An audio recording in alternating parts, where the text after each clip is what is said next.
welcome, servants of God.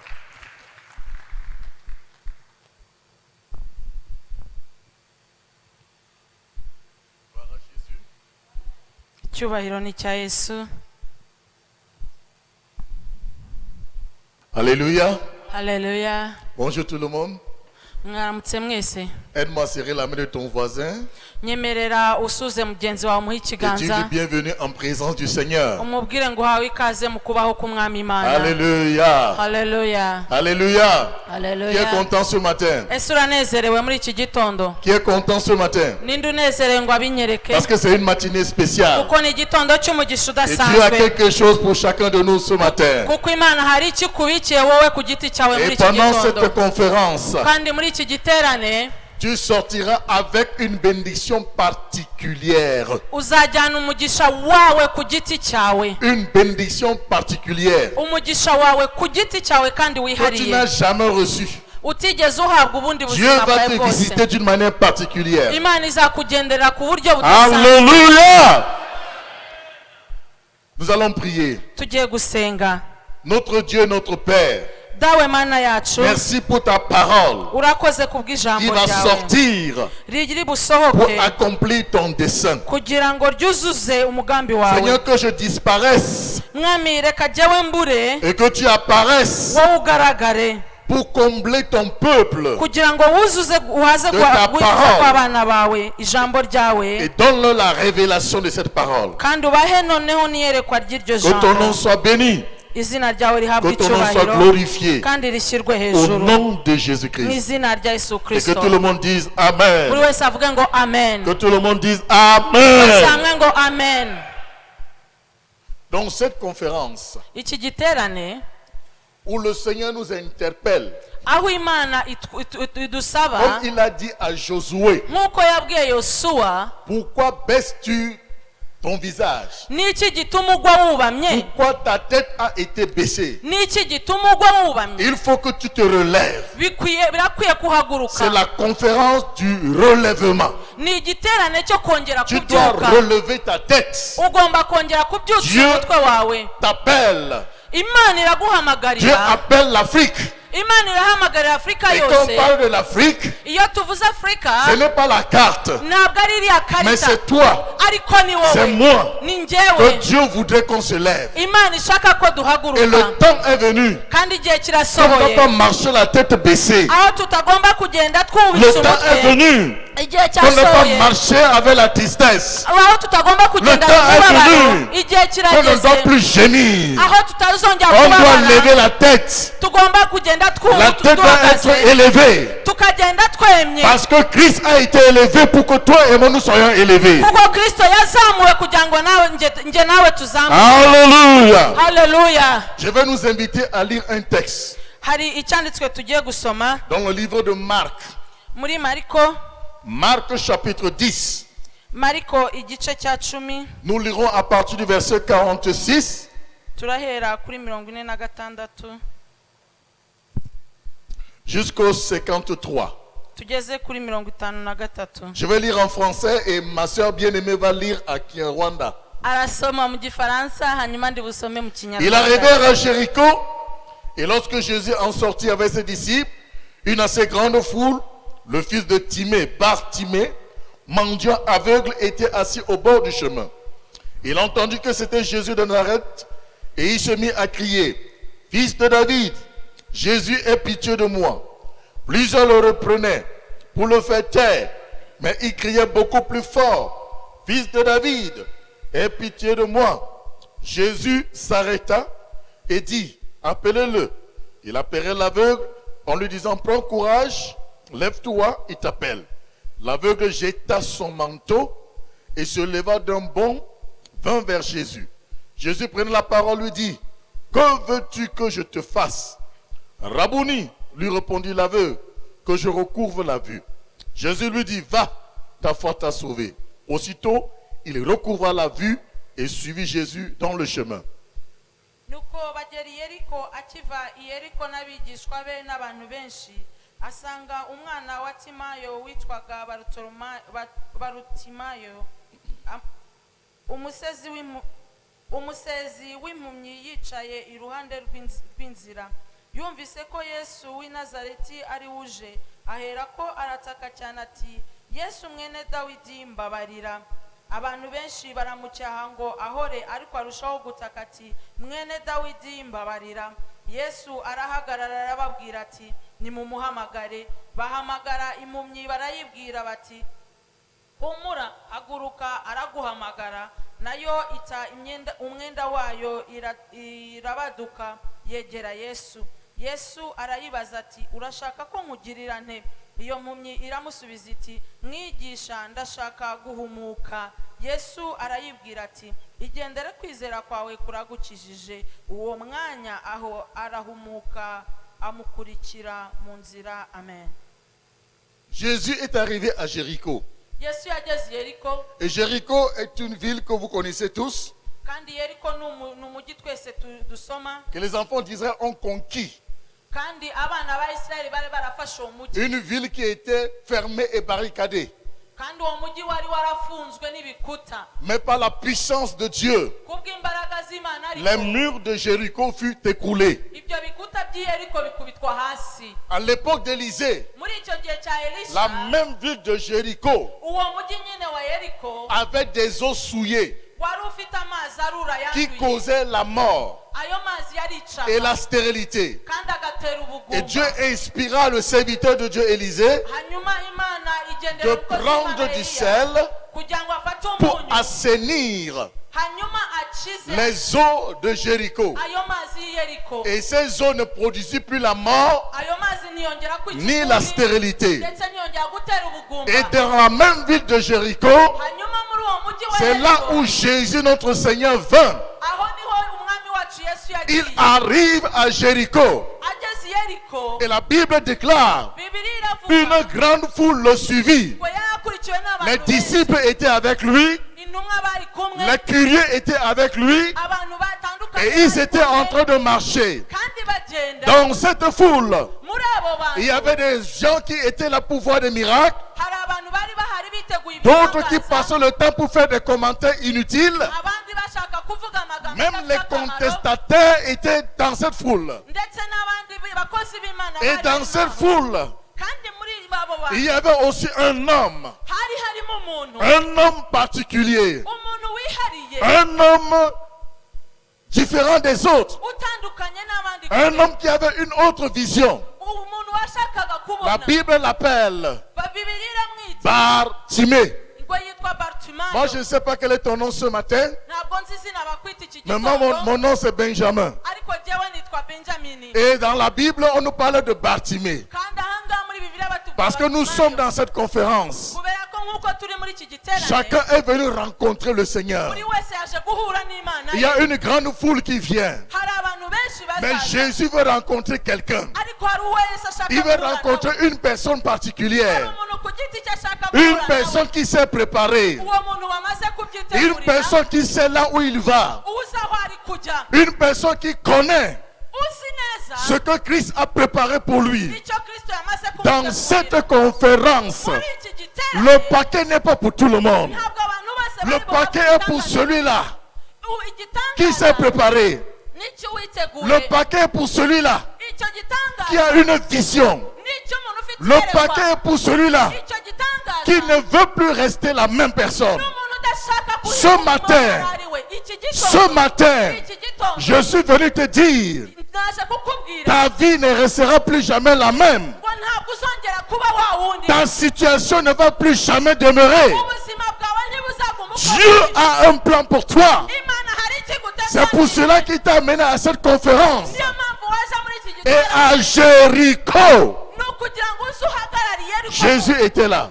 kuko Yesu yari Et la ahari. bonne nouvelle que j'ai pour nous ce matin, kandi inkuru nziza ngufitiye, Jésus est à Africa Haguruka. Yesu ari muri Afurika haguruka. Je dis que Jésus est à Africa Haguruka. kuvuga ngo Yesu yakuziye muri Il Afurika, est là au milieu de nous. ari hagati muri twe, Et il a un ministère à accomplir. kandi afite igikorwa agomba Écoutez gukora. très bien. nyumva neza. Bartimée, Bartimayo c'est le nom que ses parents lui ont donné. ni izina ababyeyi bari baramwise. Bartimée, son père s'appelait Timée. Bartimayo se yitwaga Tire. Timayo. Et on lui donne le nom de Bartimée. Hanyuma bamwita Bartimayo. Que tout le monde dise Bartimée. Vuga mwese ngo Bartimayo. Son père s'appelait Timée, Se yitwaga Timayo. mais son père avait une vision. Ariko se yari afite iyerekwa rirerire. Parce que son père avait refusé sa condition. Kubera yuko se yari yaranze kuguma mu buzima bayeho. Il avait refusé sa situation. Yari yaranze kuguma mu buzima bubi yari arimo. Il avait trouvé que sa situation n'était pas bonne. Aravuga ngo ubuzima ariho ntabwo ari bwiza. Et comme il n'a pas le pouvoir et les capacités Nkuko atarashoboye kubwikuramo de changer cette situation, kugira ngo abihindure, dès que son fils est né, igihe umwana we yavukaga il lui donne un nom qui est différent de son nom. amuha izina ritandukanye n'izina rye bwite, Un nom qui est le contraire de son nom. ritandukanye rihabanye n'izina rye. Un nom qui veut dire Bartimée. Izina risobanura ngo Bartimayo. Il faudrait que ce qui arrive à Timée n'arrive pas à Bartimée. Byavugaga ngo ibintu byabaye kuri Bartime ntibizabe kuri Bartimayo. Non, tu n'as pas compris ça. Ntabwo wabisobanukiwe. Qui est d'abord Timée? Ese Timayo ninde? Le père de Bartimée, Papa wa Bartimayo qui s'appelait Timée, witwaga Timayi il était aveugle yari impumyi et mendiant, kandi asabiriza, pauvre, ari umukene, rejeté par tout le monde. yari yaranzwe na bose, yaratawe. Timée avait souffert.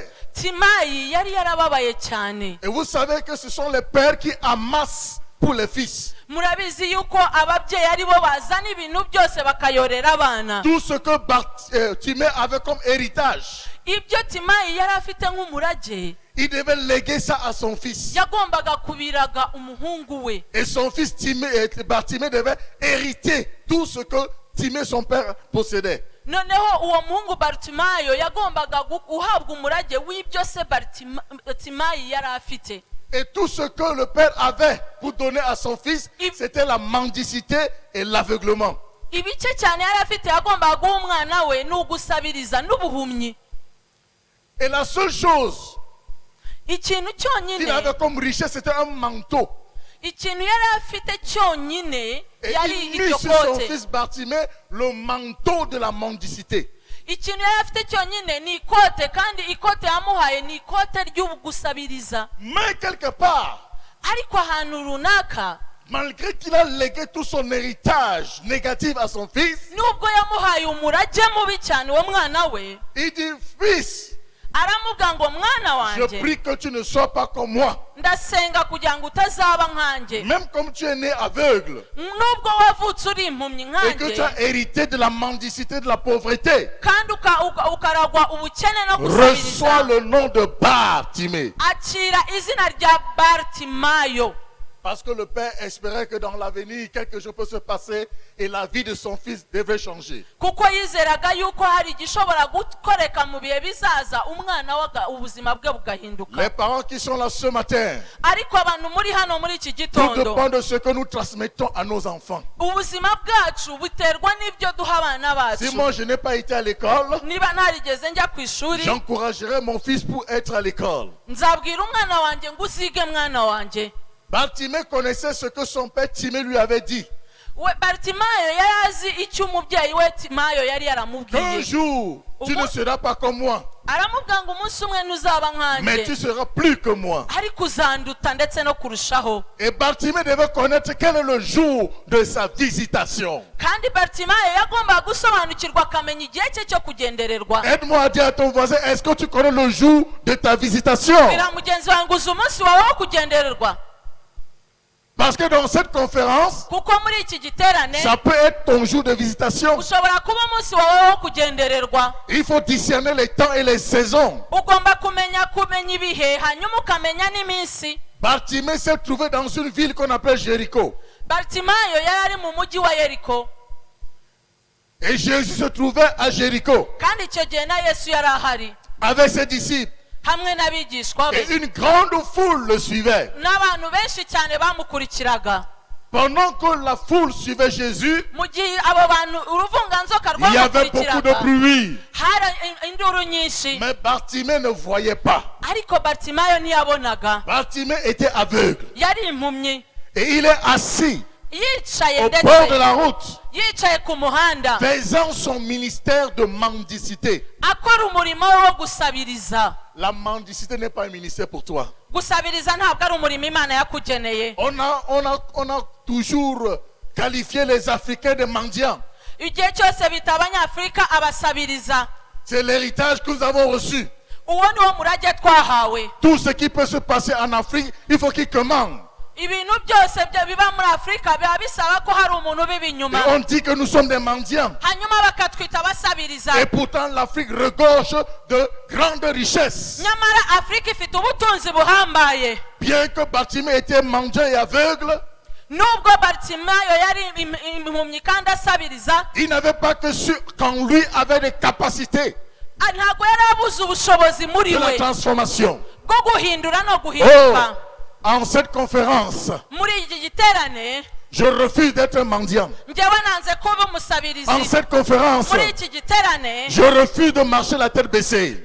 mpakanye kugenda Cette n'ubitse umutwe. conférence Muri iki est giterane une conférence ni qui va igiterane te permettre kiri et va me butume permettre gituma de lever nanjye la tête, nzamura umutwe nkagenda tête nemye. haute, poitrine bombée, Twese tukagenda twemye marchant avec fierté, tukagenda twuzuye parce que ifiyeri Jésus aura fait de grandes choses dans ma vie. kubera ko Yesu yakoze ibikomeye mu buzima Jésus bwanjye. est à Afrique Haguruka. Yesu ari muri Afurika haguruka. Bartimée a découvert que Jésus est à Jéricho.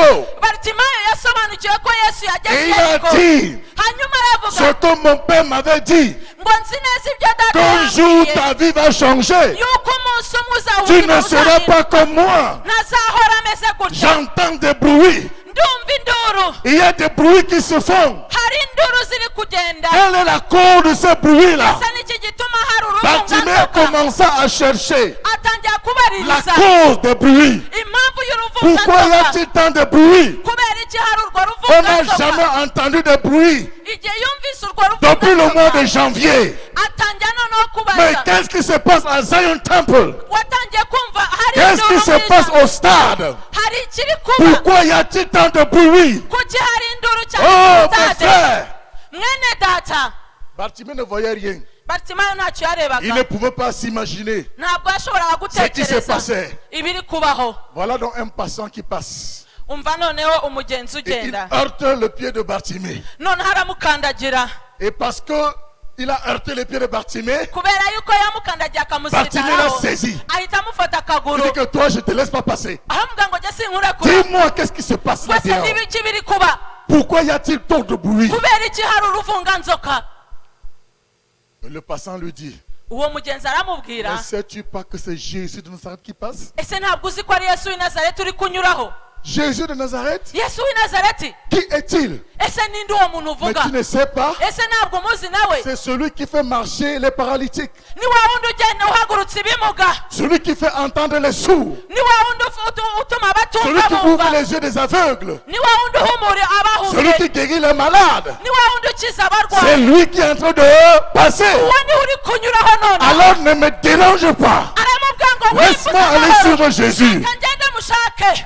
Le passant s'est libéré de Bartimée. Uwo mugenzi ariyirukira Et il a couru pour suivre Jésus. ariruka kugira ngo akurikire Yesu. Bartimée étant aveugle, Hanyuma Bartimayo kuko il atabonaga ne sait pas par où Jésus est en train de passer. ntabwo ari kubona aho Yesu ari Il ne connaît kunyura, pas la direction. ntabwo azi icyerekezo, S'il faut courir à droite, il ne sait pas. ntabwo azi niba ari ukwiruka S'il ujya faut courir à gauche, il ne sait pas. ntazi niba Si ari c'est pour kujya aller ibumoso, devant, il ne sait pas. nta nubwo azi niba ari Ou c'est par gukomeza derrière, il imbere, ne sait pas. nta nubwo azi niba ari Parce qu'il kujya est inyuma aveugle. kubera ko atabona. Bartimée dit, Bartimayo aravuga, bien que je sois aveugle, nubwo ndi impumyi bwose mais j'ai quelque chose. ariko hari icyo mfite. Si et seulement si il est en train de passer, Niba koko ari kunyuraho, mes yeux amaso qui ne yanjye voient pas atabona, ne peuvent pas me permettre de prendre mes jambes au cou.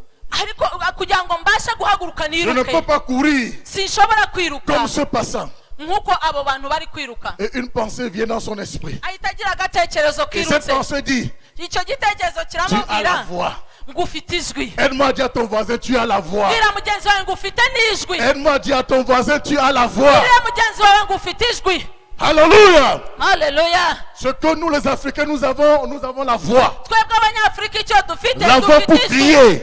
ijwi ryo gusenga. La voix pour chanter. Ijwi ryo kuririmba. La voix pour prier. Ijwi ryo gusenga cyane. Et Bartimée a commencé à crier. Hanyuma Bartimayo aratangira arasakuza. Jésus, fils de David, Aravuga ngo Yesu mwana wa aie Dawidi, pitié de moi. mbabarira. Vous savez, bien aimé, Murabizi bakundwa, personne nta muntu n'umwe ne peut t'aider ushobora kugufasha à atteindre ta destinée kugira ngo ubashe kugera ku kazoza kawe si tu ne te lèves pas toi-même. nudahaguruka wowe ku giti cyawe. Personne. Nta n'umwe. On va te voir aveugle, Bazakubona uri impumyi, paralysé, babone wowe uri ikirema, mendiant, usabiriza, mais ils vont se moquer de toi. bose baguhenyere. Ils ne viendront pas t'aider. Nta n'umwe uzagufasha. Beaucoup de gens nous apportent leurs aides dans le but de se moquer de nous. Abantu benshi cyane batwita ingagi kubera kugira ngo baduseke gusa Ce baduhenyere. n'est pas dans le but de nous aider. Ntabwo abantu benshi cyane batuzanira mumbabarire, abantu benshi cyane batuzanira imfashanyo Tu dois te kugira ngo lever. baduhenyere. Tu dois te lever toi-même Ugomba kwihagurutsa rero et crier vers Jésus ugahamagara Yesu ukamutakira sur la cyane croix de Golgotha. ku musaraba w'igorogota. Il a payé le prix pour toi. Ko yakwishyuriye igiciro. Il n'est plus sur la croix. Ntabwo akibambye ku Il fut musaraba. enseveli. Ni ukuri 3 jours après sa mort, ku munsi wa gatatu il est ressuscité. arazuka. Il est assis à la droite de la majesté divine. Ubu yicaye iburyo bwa data Étant wo là-bas, aho niho il intercède pour toi. niho kwingingira ari. Jésus intercède Yesu pour que arakwingingira ta situation change. kugira ngo ubuzima bwawe buhinduke. Et Bartimée a su. Bartimayo asobanukirwa ako Et qu'il kanya criait.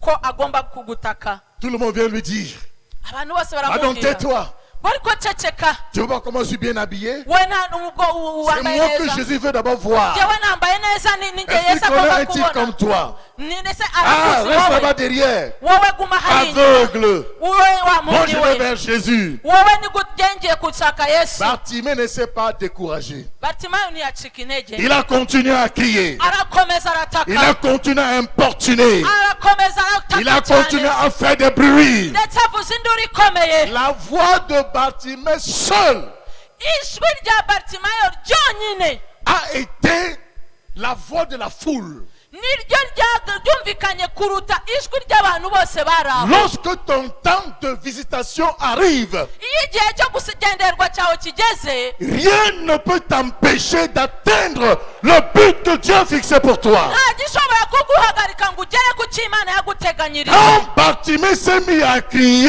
Bartimayo arataka, la voix de la foule fut éteinte. hanyuma abantu bose baraceceka.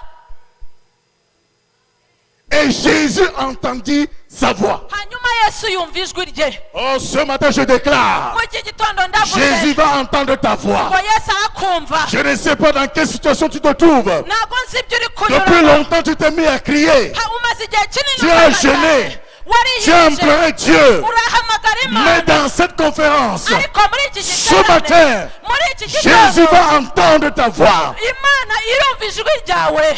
Et la Bible déclare, Bibiliya iravuga Jésus s'arrêta. Yesu arahagarara.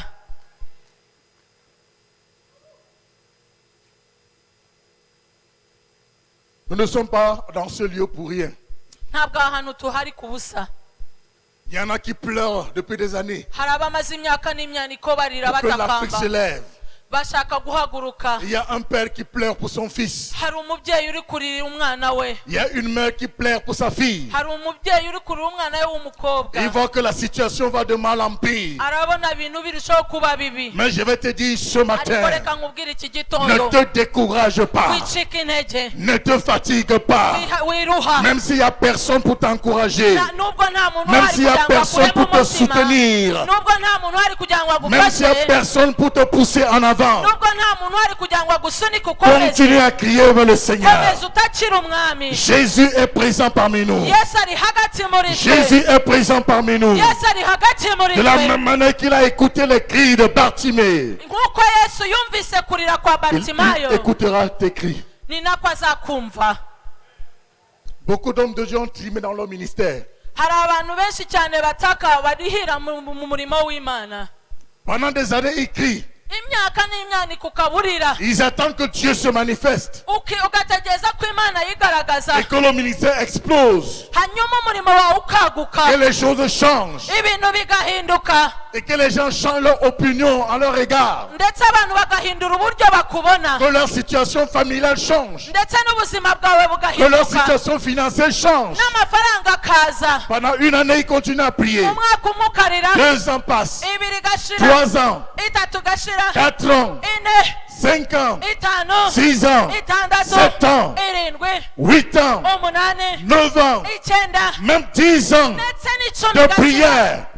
Tu usenga continues à gémir. uhora uniha Tu continues à gémir. ugahora uniha Tu continues à souffrir. ugahora Il n'y a ubabazwa pas encore de résultat ni d'ombre. ntabwo urabona igisubizo ndetse n'agacu ntakubona. Mais je vais te dire ce matin, ariko reka nkubwire iki ne gitondo te fatigue pas. wicika intege. C'est une matinée de rencontre avec le Seigneur. ni igihe cyo guhura n'umwami. Jésus peut changer la situation en un clin d'œil. yesu ashobora guhindura ubuzima bwawe mu Alléluia. segonda. Écoutez bien aimé, nyumva mukundwa, Dieu a toute l'éternité pour exaucer à ta prière. uwiteka imana afite ibihe byose imbere ye kugira ngo asubize kwinginga kwawe. Si tu cries vers le Seigneur et que tu pries, nukomeza gusenga uririra imana ne t'attends pas à ce qu'il te réponde quand tu voudras. ntutekereze ko ari bugusubiriza igihe ubishakiye wowe. Il va te répondre quand lui, il voudra. azagusubiriza igihe cye abishakiye. La Bible ne nous a pas donné le nombre de temps Ntabwo- que Bartimée a mis pour crier vers le Seigneur. ntabwo bibiliya yaduhaye igihe Bartimayo yamaze ari kuririra umwami kugira ngo amutabare. Mais Bartimée a crié pendant des jours. ariko Bartimayo yarize imyaka n'imyaka. Et quand Bartimée criait, Dieu lui donnait des cordes vocales pour continuer à mieux crier. kandi igihe cyose yariraga imana yakomeje kumuha ijwi kugira ngo arusheho gutaka. La corde vocale de Bartimée n'était pas détruite, ntabwo yigeze asarara, mais c'était arrangé par le Saint-Esprit. ariko umwuka wera yaramufashaga akarushaho gutaka ijwi rikarenga. Au moment quand il a crié pour la dernière fois, kandi ubwa nyuma igihe yatatse ça a étouffé igihe yatatse ijwi la voix de la ryararenze. foule. abantu bose Le temps que tu baraceceka. pars dans la prière. igihe cyose utakira mu gusenga Dieu est en train d'arranger ton corde vocale. imana iri gutunganya ijwi ryawe kugira ngo Et ta udasarara. voix se fera entendre ce matin. kandi iki gitondo ijwi ryawe riri bwumvikane. Alléluia. haleluya Alléluia. haleluya. Quand Jésus s'est arrêté, hanyuma yesu arahagarara il a dit appelez-le. aravuga ngo nimumumpamagarire Je lui donne l'audience. ndamwemereye naze. Alléluia. Ce haleluya. matin, Jésus va donner l'audience à quelqu'un. iki gitondo yesu yiteguye kwakira umuntu runaka. Tu auras la grâce d'entrer dans le palais du Seigneur uragirirwa ubuntu bwo kwinjira mu nzu y'umwami pour parler avec lui face à face. kugira ngo uvugane naye amaso ku yandi. Je suis convaincu que si quelqu'un recevait l'audience de notre président ndazi neza ko baramutse bakubwira ngo ugiye guhura na pour perezida aller le w'igihugu rencontrer kugira ngo ujye et kumuvugisha causer avec lui face à face, hanyuma umuganirize muvugane amaso ku il va aller yandi. chercher la meilleure tenue qu'il n'a jamais portée ndazi kuri bujye gushaka umwenda mwiza utigeze wambara pour aller à la rencontre du président. kugira ngo ugende uhure na nyakubahwa. Ce matin, iki gitondo dans rero quelques minutes que nous allons prier, mu minota mike tugiye gusenga. porte la tenue spirituelle que tu n'as jamais portée. wambara umwenda wo mu mwuka utigeze wambara Parce que tu as reçu l'audience du Seigneur Jésus. kuko uri buhure n'umwami yesu yagutumyeho. Entre dans sa présence winjire mu kubaho kwe et parle avec lui face à face. hanyuma muganirize amaso ku yandi. La Bible déclare, bibiri iravuga si Dieu est pour nous, ngo niba umwami ari ku qui ruhande sera rwacu contre nous? ninde uzaturwanya? Si Dieu est pour nous, niba umwami ari ku ruhande qui rwacu peut se lever contre nous? umwanzi wacu azava Et he? quand Jésus était avec Bartimée, niba yesu yari kumwe demandant à n'abatimayo Bartimée de venir, bahabwa amagara bartimayo ngo aze, tous les ennemis de Bartimée abanzi bose ba bartimayo qui ne voulaient pas qu'il voie le Seigneur, batashakaga ko yegera qui umwami, fermait sa bouche bose bahise bapfuka pour umunwa, l'empêcher de crier, bamupfukaga umunwa ngo c'est eux atavuga. qui viennent vers Bartimée abo ngabo niwe baje et kumushaka, dit: Bartimée, baramubwira prends courage, umva on bartimayo t'appelle, ngo prends araguhamagaye, courage, le Seigneur t'attend, prends courage. bakomera. Bien-aimé, Bakundwa, si Dieu n'est pas pour toi, imana itari mu ruhande rwawe, si Dieu n'est pas avec toi, itari kumwe nawe, personne ne sera avec toi. nta muntu n'umwe uzakureba. Bartimée était là, il criait, bartimayo yahoraga ataka, mais personne ne peut dire à Bartimée: oui, comme tu ne vas pas, laisse-moi t'aider pour que tu ailles vers le Seigneur. ariko nta muntu washaka kumubwira ngo kuko utabona reka ngo ufate ugende usanga umwami. Tout le monde l'a rejeté. buri muntu wese yaramutaye yirebaho, Tout le monde fermait sa bouche. buri muntu wese yamupfukaga Tout le umunwa, monde le bousculait. buri muntu wese Mais yaramusunikaga. quand Jésus s'est arrêté, ariko umunsi yesu yahagaze, toute la divinité céleste s'est arrêtée. igihe ijuru ryahagaze ku Dieu le Père s'est Bartimayo, arrêté. igihe data wo mu ijuru yahagaze, Dieu le Fils s'est arrêté. umwana Dieu le agahagarara, Saint-Esprit s'est arrêté. ndetse n'umwuka wera Les akahagaze, anges du ciel se sont arrêtés. abantu n'amategeko Et la byarahagaze, foule, hanyuma n'abo bantu même les ennemis ndetse de n'abanzi Bartimée ba bartimayo se sont arrêtés. barahagaze. Ce matin, Iki gitondo le Seigneur s'est arrêté pour toi. ijuru riri buhagarare ku bwawe, Il a entendu tes cris. kuko yumvise gutaka kwawe, Il a entendu tes gémissements. kuko yumvise umuniho wawe. C'est comme Josué Ni nka yosuwa qui avait la tête baissée et qui pleurait wari urguye yubamye parce qu'il arira, allait de défaite en défaite. kubera yuko yatsindwaga Dieu atsindwa. s'est arrêté, descendu vers Josué hanyuma imana ireba yesu et lui dit: irahagarara, pourquoi iramubwira ngo as-tu le kuki visage courbé? kuki uguye wubamye, Lève-toi. haguruka. Le Seigneur, ce matin, muri iki gitondo umwami donnera à chacun de nous buri wese aramuha la grâce ubuntu d'avoir la tête haute. bwo guhaguruka ukagenda C'est ce qui s'est passé wemye. avec Bartimée. icyo nicyo cyabaye kuri bartimayo, Et quand Bartimée est venu vers le Seigneur, kandi bartimayo yagiye yegera umwami, Jésus lui posa une question simple: yesu yamubajije ikibazo cyoroshye que cyane, veux-tu que je fasse pour toi? aramubwira ngo urashaka ko ngukorera iki? Alléluia. Haleluya. Moi, je me suis déplacé du Cameroun njyewe navuye muri kameruni nza pour le Rwanda. nza hano mu rwanda, À Afrique, lève-toi. nje kuza muri afurika haguruka, Mais je suis venu avec un sujet bien défini. ariko njyewe naje mfite icyo nje kuvugaho. Je suis venu pour rencontrer mon Seigneur. njyewe naje mfite intego yo guhura n'umwami Parce que wanjye, j'ai des affaires à traiter avec lui. kuko hari ibintu byinshi nshaka kumubaza. Je n'ai pas deux sujets. njyewe ntabwo ari ibintu Un bibiri, seul sujet. kimwe cyonyine nicyo Je ne sais cyanzanye. pas quel est le sujet que tu as dans ton cœur. we ntabwo nzi icyakuzanye. Avant de venir à cette conférence, mbere y'uko uza muri iki giterane, Bartimée connaissait son sujet. we bartimayo yari azi Quand ikimugenza. Jésus lui posa la question: yesu amubajije, que veux-tu que je fasse pour toi? aramubaza ngo ngukorere Hein, iki? Bartimée, tu veux quoi? aramuha ngo bartimayo urashaka iki? Il n'a pas passé par quatre chemins. ntabwo yawe yabinyuye iciye Et inzira il dit: nyinshi. Seigneur, yambwiye ngo mwami, que je recouvre la vue. ndashaka kubona, Je veux voir. ndashaka kubona. Que quelqu'un me dise ce matin: je veux voir. ntihajya uvuga ngo ndashaka kubona, Que quelqu'un dise: Seigneur, je veux ngo voir. ndashaka mwami, ndashaka kubona. Écoutez-moi, Bartimée n'est pas parti chez les marabouts ntabwo bartimayo yagiye mu bapfumu pour leur dire que vois un peu ma vie là. bakavuga ngo nimurebe ubuzima bwanjye murebe uko bizagenda. Il n'est pas parti chez les sorciers, nta nubwo yagiye kureba abarozi ni abavuzi chez ba les faux gihanga, prophètes. ndetse nta nubwo yagiye kureba abahanuzi Pour b'ibinyoma, dire que tape un peu tes courriers là, tu me regardes un peu. kugira ngo bamurebere neza uko Ça se passe bimeze. comment dans ma vie? ese bimeze gute mu buzima Tape un bwanjye? peu tes courriers là. ese ushobora kumpa ka Secoue un kantu? peu la calebasse. koresha inzuzi zawe Regarde un ndebe, peu la vie de mon enfant. ndebera ubuzima Qu'est-ce bw'umwana qu'il va wanjye, devenir? ese azaba gute? Bartimée n'a pas fait ça. ibyo ntabwo bartimayo Peut-être qu'il a yabikoze. même fait. birashoboka ko hari Il a été uwabikoze, dessus.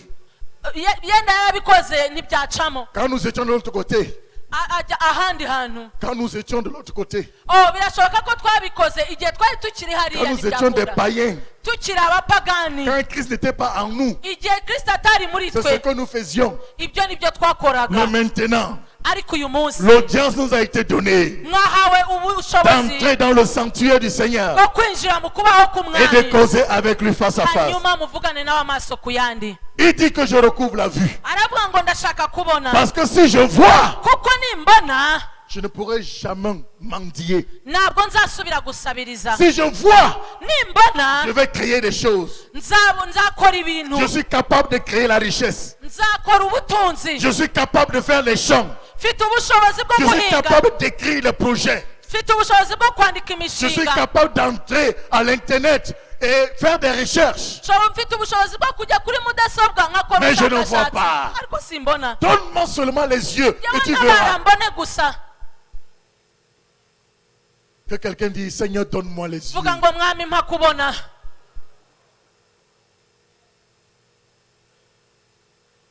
Que je recouvre la vue. Nongere mbone. Dit Bartimée. Uko niko Bartimayo yavuze. Alléluia. Haleluya. Et le Seigneur lui dit, Umwami aramubwira, avant que le Seigneur ne lui parle, mbere yuko umwami amuvugisha, dès que Jésus lui a donné l'audience de venir, nk'uko Yesu yari amaze kumwemerera kuza, la première des choses que Bartimée fit, hari ikintu cya mbere yakoze. il enleva son manteau. Yakuyemo ikote rye ryo gusabiriza. C'est ce que le Seigneur nous demande pendant cette conférence, d'enlever l'interdit. Ibyo ngibyo nibyo umwami adusaba muri iki giterane, ngo wiyambure ikote ryawe Le ryanduye. manteau de la mendicité était pour Bartimée de l'interdit.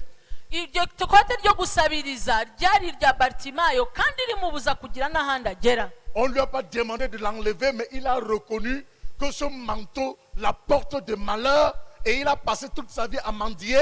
Alors, il faut l'enlever. Nta muntu wigeze amusaba gukuramo iryo kote, ariko yahise asobanukirwa ko iryo kote ryamubuzaga amahirwe mu buzima. Bamuhamagaye ahita arinagarikuramu, agenda asanga umwami. Et dès qu'il l'a enlevé, il est allé vers le Seigneur. Hanyuma amaze kurikuramo nibwo yagiye yegera umwami, Il fut reçu dans l'audience. yakirwa n'umwami. Et le Seigneur dit, que veux-tu que je fasse pour toi? Hanyuma umwami aramubaza ngo nkumarire iki. Jésus lui dit, Bartimée lui dit que je recouvre la vue. Bartimayo aramubwira ngo ndashaka kubona. Et Jésus lui dit, Hanyuma Yesu aramubwira, ta foi t'a sauvé. kwizera kwawe kuragukijije. La question que je me pose ce matin, Muri iki gitondo ikibazo nibaza, qu'est-ce que tu dois enlever ce matin ese muri iki gitondo n'icyo ugomba gukuramo pour bénéficier du miracle du Seigneur? kugira ngo wakire igitangaza cy'umwami? Qu'est-ce que tu dois enlever? Quel est cet interdit dans ta vie Ese ni iki kizira mu buzima bwawe ufite ugomba gukuramo? que tu as caché, Icyo wahishe imyaka myinshi, hérité de tes pères, icyo ngicyo hérité de tes aïeux, icyo ngicyo qui gituma continuent à uhora parler contre wanduye, toi. gituma abasogokuruza bawe bahora bakurwanya bakwirukaho. Je vais vous donner un exemple. Reka mbahe urugero. Le diable connaît ses droits. Umwanzi azi uburenganzira bwe Si tu as cyane. quelque chose qui appartient au diable dans ta vie, Niba hari ikintu ufite cy'umwanzi mu buzima il va bwawe, le réclamer avec autorité. azahaguruka n'ubutware bwose agisabe. J'ai un de mes collaborateurs au Cameroun, Mfite abantu dukorana muri Cameroon, vivant au nord du Cameroun. bari muri Cameroon y'amajyaruguru. Son père était un ancien militaire. Papa we yari umusirikare mu ngabo za kera, Et à l'époque, kandi ubu ngubu pour avoir des grades, kugira ngo uzamurwe mu il ngabo fallait faire toutes sortes de maraboutisme et de magie. ugomba kujya mu bapfumu bakagukoreraho imihango yabo yose. Et son père avait signé des pactes avec la reine de la côte. Kandi ibyo papa we yari yasinyanye amasezerano n'umwamikazi wo mu mazi. Et quand il a accouché ses enfants, Igihe yabyaraga abana be, parce qu'il a épousé jusqu'à 4 femmes, kuko yarongoye abagore bane, la mère de mon collègue pasteur faisait partie de ces femmes. mama w'uwo mucuti wanjye w'umushumba yari umwe mu bagore b'uwo Et mugabo. dans ces familles, il y a les chrétiens, il y a les musulmans. Kandi muri uwo muryango harimo abakristo n'abayisilamu. Il a dédié tous ses garçons et tous ses enfants à la reine de côte. kandi umwamikazi w'amazi amuha abana be b'abahungu n'abana bazabyara. Donc lorsque ces enfants naissaient, ils naissaient dans cette alliance diabolique. kandi igihe cyose abo bana rero bavukaga bafite iryo sezerano babohewe aho ngaho. Mais les enfants ne savaient pas quelle était l'alliance que leur père avait faite. abana ariko ntago bari bazi isezerano se yari yarakoze. Mais ils ont déjà hérité de cette alliance maléfique toutes les malédictions qui étaient prévues. ariko rero babonaga umurage w'ibyo bibi byose kubera imikoshi yabakurikiraga. Et dans cette même famille, il y a 3 de ses frères qui sont des pasteurs. kandi muri uwo muryango batatu muri barumuna cyangwa bakuru be ni Un abashumba grand ministère. bafite amatorero akomeye. Mais on a découvert à un certain âge, ariko igihe runaka mu myaka runaka il y a une certaine année, umwaka runaka les garçons de cette famille commençaient à mourir.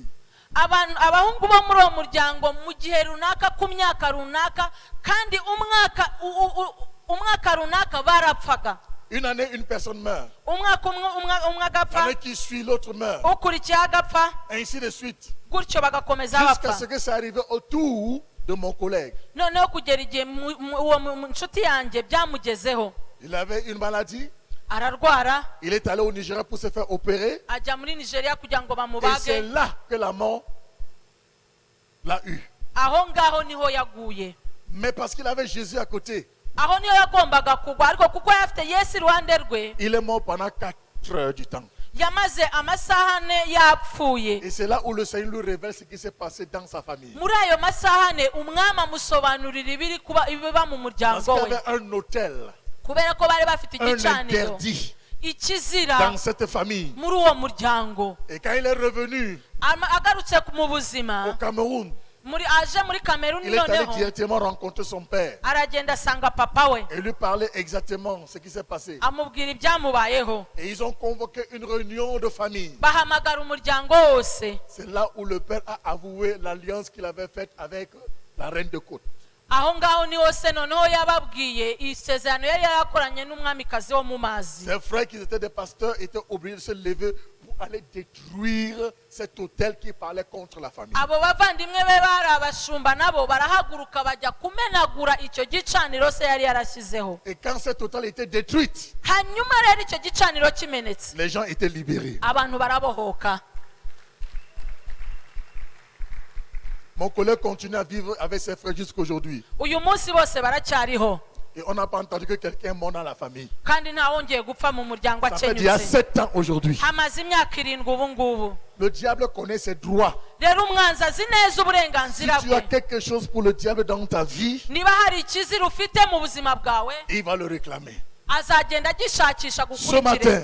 iki gitondo je nous invite tous de se lever. ndabasaba kugira ngo mwese Parce que nous muhaguruke, allons prier le Seigneur koko tugiye guhamagara et umwami, demander au Seigneur tugiye kumusaba de nous donner kugira ngo la aduhe capacité de voir. imbaraga zo kubona. Comme il a ouvert les yeux de Bartimée, nubwo yafunguye amaso ya qu'il Bartimayo, ouvre les yeux de notre cœur afungure amaso pour y'imitima yacu discerner où se trouve l'interdit. kugira ngo dusobanukirwe hari Qu'est-ce qui ikizira, nous empêche kandi icyo kizira kitubuza d'atteindre l'objectif qu'il a fixé pour nous? kugera aho yatugeneye. Je te demanderai de lever tes 2 bras vers le Seigneur. ndagusaba ngo uzamure ibiganza byawe Élève tes 2 bibiri, bras vers le Seigneur. zamura ibiganza byawe ku Ferme mwami, tes yeux. ufunge amaso Ouvre yawe, ton cœur uzamure umutima wawe, et parle au Seigneur. ubwire umwami wawe. Seigneur Jésus, ce matin, vuga ngo mwami Yesu, muri j'ai iki besoin de gitondo toi de plus que jamais. ndashaka kubona kurushaho. Aujourd'hui, c'est mon temps de visitation. iki ni igihe cyanjye cyo Je suis venu en ta présence, Seigneur. naje mu kubaho kwawe Je ne veux mwami. pas rentrer comme je suis venu. ndashaka kukubona Seigneur, wawe. voici mon problème. ndashaka gukemura Seigneur, ikibazo voici ma cyanjye. situation. ndashaka guhindura ubuzima Je ne veux mbayeho. pas demeurer dans la mendicité. ntabwo nshaka kubaho mu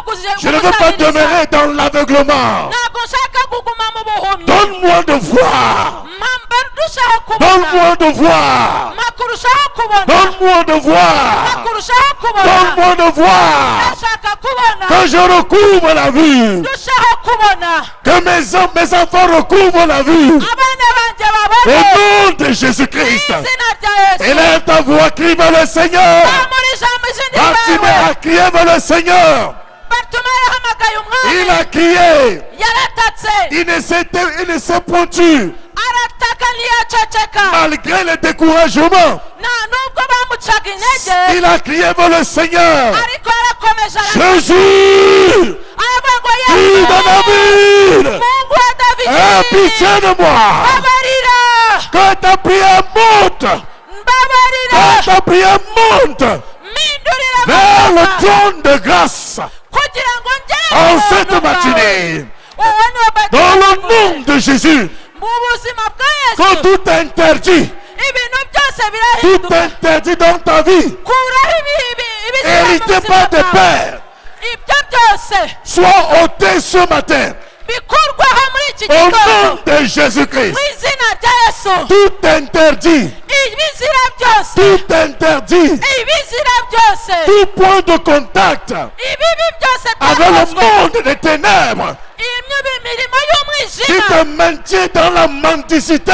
ibigufatira mu gusabiriza Débarrasse-toi de ça. byiyambure Au nom de Jésus. mu izina rya Au Yesu nom de Jésus. mu izina rya Au Yesu nom de Jésus. mu izina rya Yesu Élève ta voix, continue à prier. komeza usenge Continue à prier le Seigneur. komeza usenge umwami Korambasanda la bakata. orabashikara bakaso Yindere la bakata rebo sondoria. bakasokosoko Tu ne vas pas mendier ntabwo pendant que uzagusabiriza tu sers le Seigneur des Seigneurs. mu gihe ukorera umwami w'abantu Le Dieu qui a l'or et l'argent. kubera yuko izahabu nawe La janete mendicité n'est pas ton partage. ntabwo umurage wawe ari ugusabiriza La mendicité n'est pas ton partage. umurage wawe si ugusabiriza Libère-toi ce matin. imuhore muri iki gitondo Libère-toi ce matin. imuhore muri iki Au gitondo nom de Jésus. izina rya Yesu Prie pour tes enfants.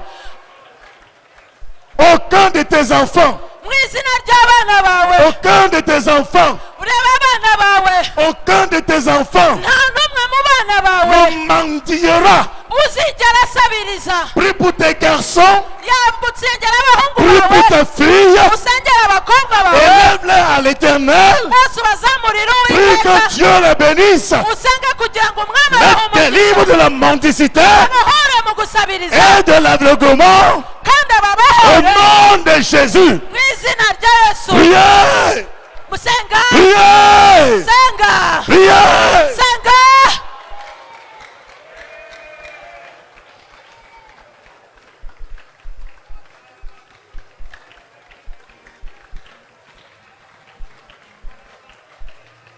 Alléluia. haleluya Écoutez-moi, écoutez-moi, écoutez-moi. nyumva neza nyumva neza J'ai encore 5 minutes. ndacyafite iminota itanu La Bible déclare, bibiri iravuga si deux s'accordent ngo babiri nibumvikana sur la terre bagashyira hamwe pour lui demander quelque chose, kugira ngo bagire icyo basaba il le fera. bazakibona Je crois à la puissance de l'accord. jyewe nemeranya no gushyira hamwe Prends quelqu'un entre tes mains, 2 à 2. fata umuntu mu biganza babiri babiri Vous vous tenez entre les mains comme ceci, face à face. mufatane mu biganza gutya nk'uko dufatanye Face à face. murebana mu maso oya Écoute-moi très bien. munyumve neza Écoute-moi, écoute-moi. munyumve C'est une prière d'accord. ni isengesho ryo kumvikana Ton frère a un sujet mwene so hari icyo afite et ta soeur a un sujet. kandi mushiki wawe afite ikibazo Même si tu ne dis pas le sujet, nubwo atari ce bukikubwire qui est vrai,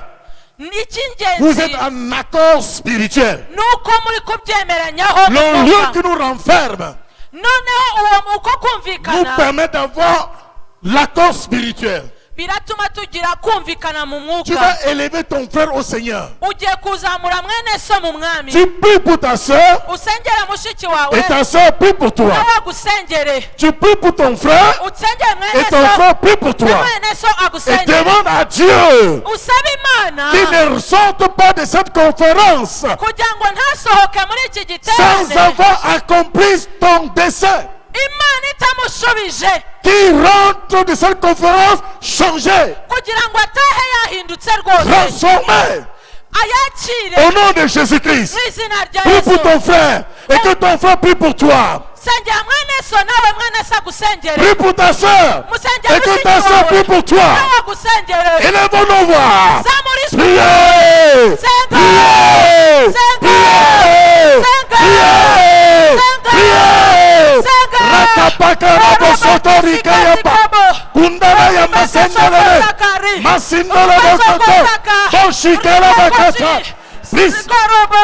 Prie le Seigneur. Prie le Seigneur. Que ma soeur ne soit plus la même. Que l'on mente toute la mendicité soit ôté sur elle.